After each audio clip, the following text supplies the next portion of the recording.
বিয়ে আটকানোর জন্য জাদুটনা করা হয়েছে এটা আমার মনে হচ্ছে। এখন এই জায়গা থেকে বাঁচার উপায় কি? এটা আমরা অনেক পরিবারে দেখে থাকি। আমাদের প্রতিবেশী বা অন্য কারো বিয়ে আটকানোর জন্য অপর প্রতিবেশী বিভিন্নভাবে জাদুটনা করে থাকে। সত্যিকার অর্থে এই বিষয়গুলো থেকে উত্তরণের উপায় কি? প্রথম কথা হলো যে আসলে জাদুটনার মাধ্যমে যে ক্ষতিগুলো করা হয় জি। তার মধ্যে কোরআনে কারিমে সূরা আল বাকারা সুলাইমান আলাইহিস সালাতু ওয়াস সালামের রাজত্বকালে শয়তানেরা জাদুর চর্চা শুরু করেছে। জি। আর সুলাইমান আলাইহিস সালাতু ওয়াস সালাম জাদুটনা থেকে নিজে মুক্ত ছিলেন জি। এবং সেখান থেকে উম্মাকে হেফাজত করার চেষ্টা করেছেন।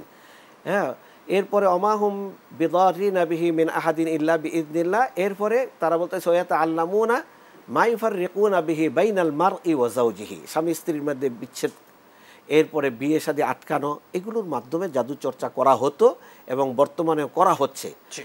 এইটার থেকে উত্তরণের জন্য আমি ওই যে বাচ্চার চোখের যেই সমস্যা বললেন নজর দোষ, সেই ট্রিটমেন্টের দিকে যেতে হবে। তিব্বুন নববী, রাসূল সাল্লাল্লাহু আলাইহি সাল্লামের নববী চিকিৎসার শরণাপন্ন হইতে হবে, বিশ্বস্ত এবং আমলদার এবং ইমান মজবুত বিশুদ্ধ চিন্তার আলেমের শরণাপন্ন হইতে হবে।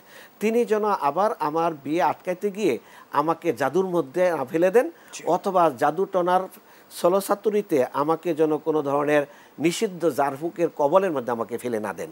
এই জন্য এগুলোকে খেয়াল রেখে আমাকে যেতে হবে। অতএব এগুলোর মাধ্যমে ট্রিটমেন্ট সম্ভব। জি।